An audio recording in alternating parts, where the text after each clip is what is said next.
Hey guys, thanks for joining us here at Salty Ginger Talk. If you're a returning listener, it is great to have you back. If you're new to the channel, really glad you joined us. Hope you like what you hear. Our podcast is for people that want to learn something new or make themselves a little bit better every day. So in today's episode, we're going to give you 5 tips to help you think more logically and make smarter decisions. So when you think about it, the decisions you make impact so much of your life. If you make good business decisions, you wind up with a good business. If you make bad business decisions, you wind up with a bad business. If you make good decisions, fact-based, logical, well thought out, you're going to have fewer regrets down the road. You're going to provide stronger leadership, and you're going to have just an overall better life because you're making solid decisions.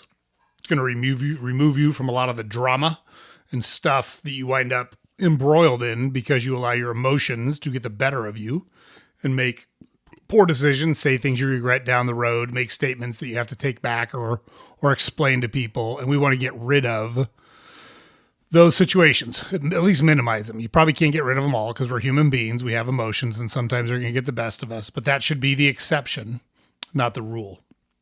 So we're going to give you 5 tips.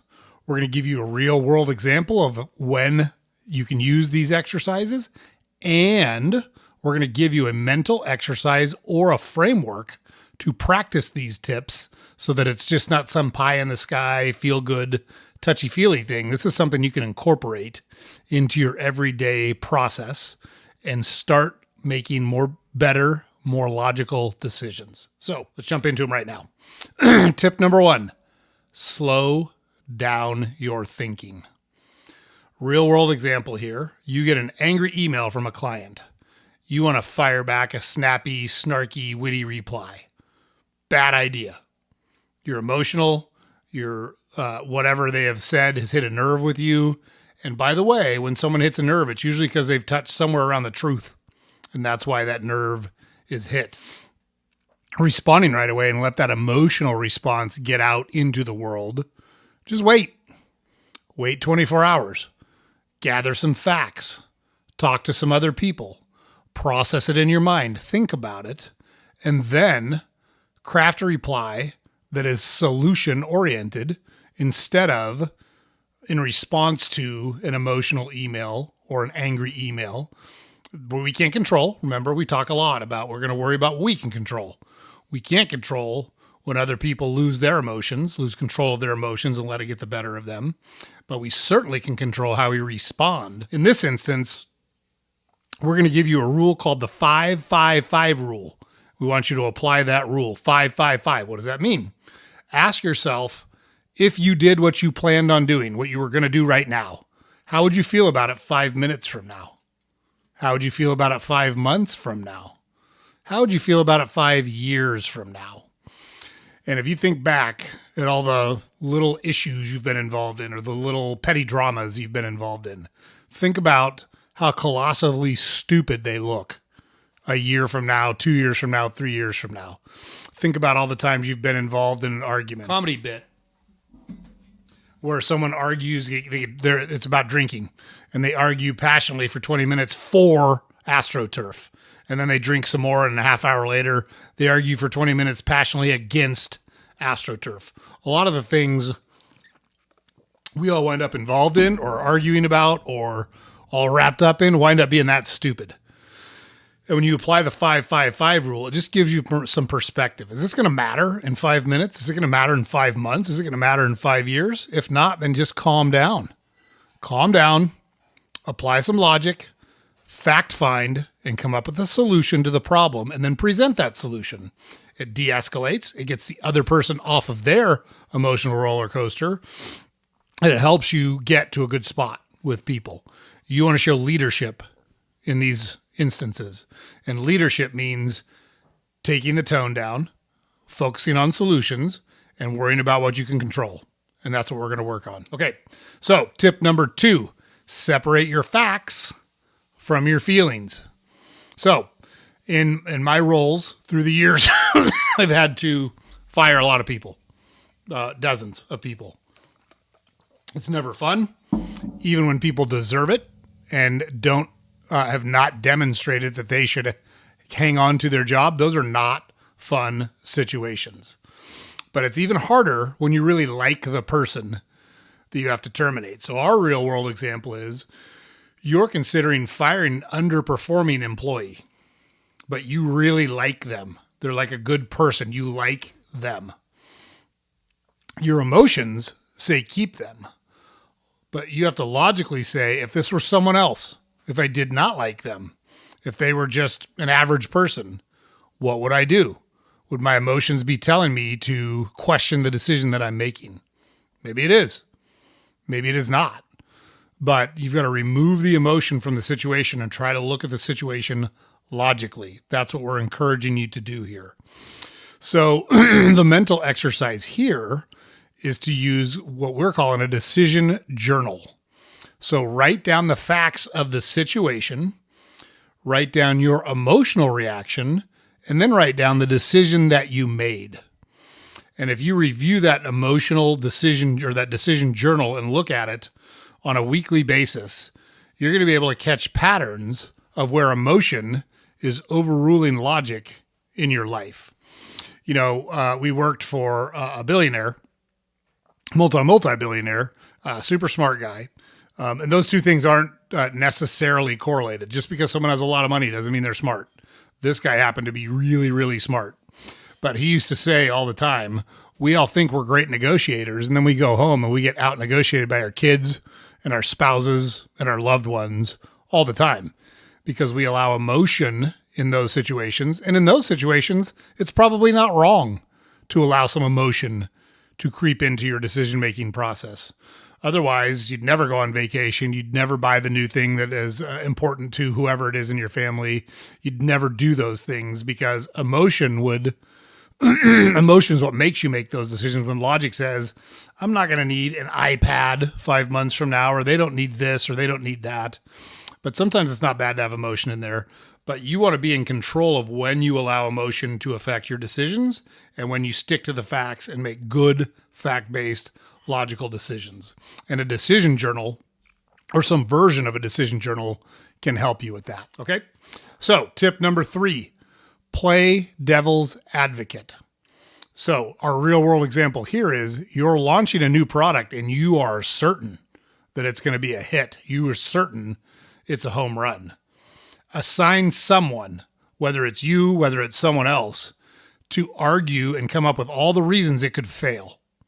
Like, try to find someone to poke holes in it. Charlie Munger passed away recently within the last year, and he was Warren Buffett's right-hand man. And we used to listen to a lot of his talk, and it was just plain Midwestern, fact-based, logical, common sense stuff. And he said he served in the military, and he was in charge of basically air traffic control and controlling flight missions in wars. And he always thought, what could I do that could get my pilots killed? Because I want to avoid that. So he actually looked for the worst case scenario to make sure he could try to avoid it. And he said he did the same thing in business. What are all the things that could go wrong? Like what kills this deal? What makes it not work? And then he had all of his facts in front of him and he could make a good decision. And a lot of times he would still move forward, but at least he knew and he had a plan and he had considered what the worst case scenarios were. So by playing devil's advocate to your own ideas, it's a really good way to poke holes in and try to look at holistically your thought process and what you're trying to accomplish. So the mental exercise on this one is to practice something called the Steelman technique. So on the Steelman technique, instead of tearing down opposing views, try to improve them, try to embrace them, try to come from the opposing point of view's thought process. That's going to help you reduce bias. It's going to help you see your blind spots more clearly, and it's going to help you be prepared for the worst case scenario. You can even game plan for worst case scenario when you know what it is. And look, I have been accused and or complimented of being like Buzz Lightyear. Like I will find a way to get it done through the everlasting confidence that I have in myself and my abilities. Well, that's all well and good. That's great until the shit hits the fan. But sometimes things can go really bad, and you've got to be prepared for when things go really bad. A positive attitude and confidence aren't going to get you through that. Good decision making is going to get you through that. Keeping your wits about you and communicating is going to get you through that. And we speak from experience here that you're way better off having worst case scenario already been considered long ago and having some type of plan in place to deal with it. So that Steelman technique where you actually take the opposing view and try to improve the opposing view is a really good way to go when you're processing and trying to think about how to solve problems. I worked at a company where we used to role play negotiations before we went into them. We would assign people and say, okay, you are the opposing side. This group is our side. And here are all the things, the objections you can raise and the arguments you can make. And we would model it. We would literally do the negotiation dry and role play it a couple times, especially big negotiations that were really important to our company because we wanted to be prepared for anything when we went into that negotiation. And that technique worked really well for us. It's essentially the Steelman technique. We assigned a group of people to be devil's advocate and to come up with all the reasons and all the objections that we thought we might encounter. So it's a really good way to go. And it's something that you should consider if you haven't done it before.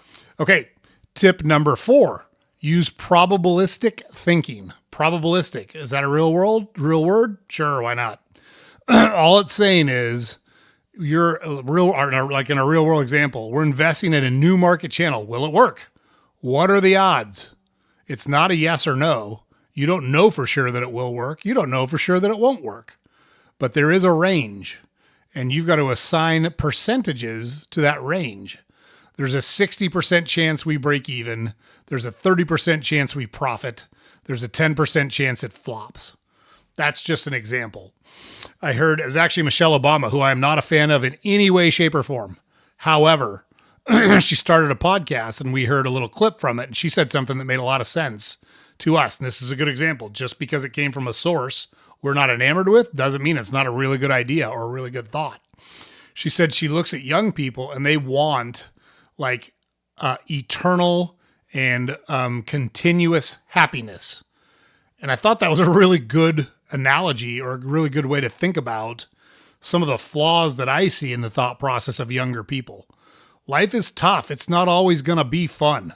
It's not always going to be awesome. You don't get to just skip down the primrose path with no obstacles, with no hardships, with no challenges. That's not real world. But if you can build a life for yourself where you are happy X% of the time, and you get to pick the percentage, but you got to be realistic. If the percentage is 100%, you're already not being realistic because you don't get to be happy 100% of the time. We used to work for a really smart, hard-charging woman who said, I always think in terms of percentages. If I can be happy in my job X% of the time, and she wouldn't say what the percentages were, but she said, there's always going to be parts of a job you don't like. But if I can be happy X% of the time, that's a good job, and I'm going to stick with it. I thought that was a really intelligent way to think about things. So probabilistic thinking. So the mental exercise here is to practice making predictions with percentages. Before a meeting, ask yourself, what is the probability that this deal closes? And then track your guesses, track your estimates, and see if they improve over time. Really good way to go. So we've explained this to people before using drowning as an analogy. Anywhere there's water, you can drown. You can drown in the ocean and you can drown in your bathtub. Both of those are very true statements. The odds, the probability of drowning in the ocean are much higher than the odds or probability of drowning in your bathtub. So we would argue that it's much more important to be extremely cautious and smart about when you go out into the ocean than it is when you go into your bathtub. Now, does that mean you can just be willy-nilly? Whitney Houston would say, hey, I should have listened. But the reality is drowning in your bathtub is a lot harder to do than drowning in the ocean. But it's not impossible. It can and has happened to people. So you've got to put odds on things and say, hey, is it worth it to me? One of the reasons we'll never go skydiving.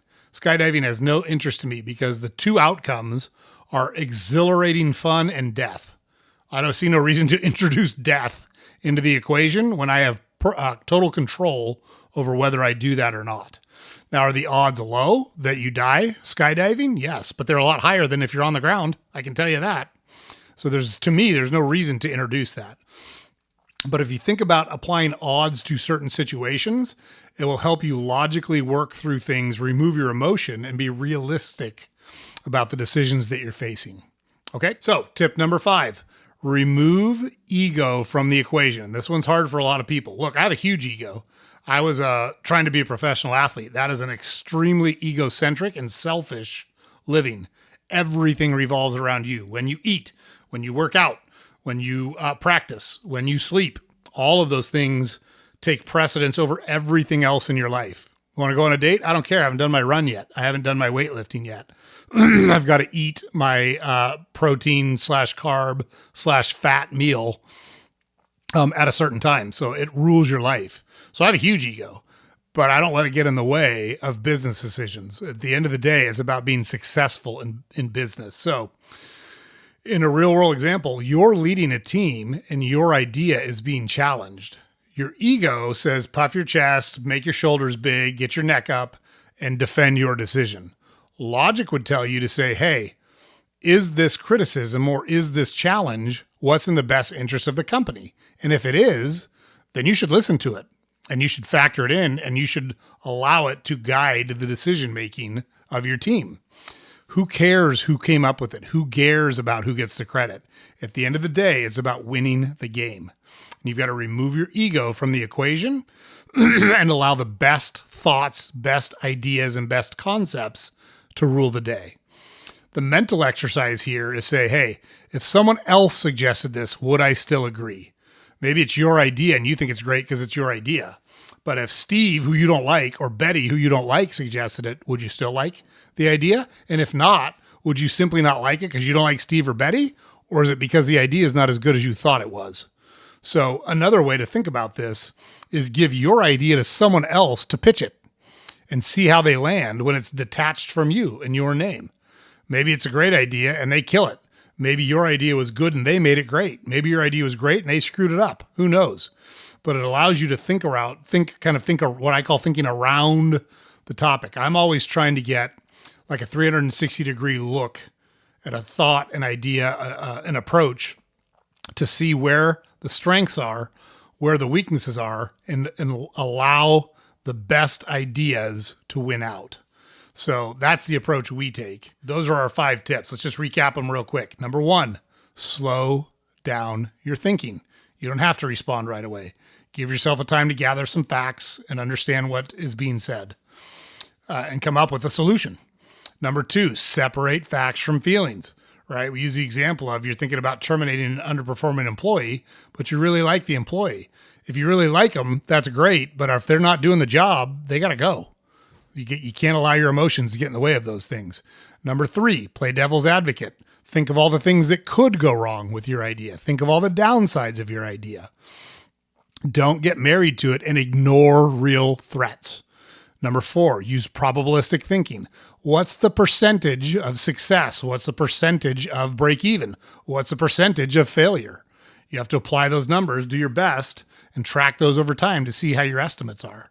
And then number 5, remove your ego from the decision-making process. You've got to let the best ideas win out. And sometimes that means checking your ego and going with somebody else's idea or thought or plan because their plan just is better. And that's great. That should be what you're all about. It should be about winning the game, not about pushing your own agenda forward or making yourself look good. Okay, those are the 5 tips. If you're able to practice those, guarantee you're going to make more sound decisions, more logical decisions, and you're going to wind up in a better spot. We guarantee it. So James puts it up over here every day. Don't forget to head over to our website, saltygingertalk.com. All the podcast episodes are there. All the social media links are there. We publish a newsletter every weekday you can subscribe to there. And please, please, please like, comment, subscribe to our podcast on whatever channel or whatever platform you consume it on. It's super, super helpful to us. Hope everyone's having a great week, and we'll see you on the next episode.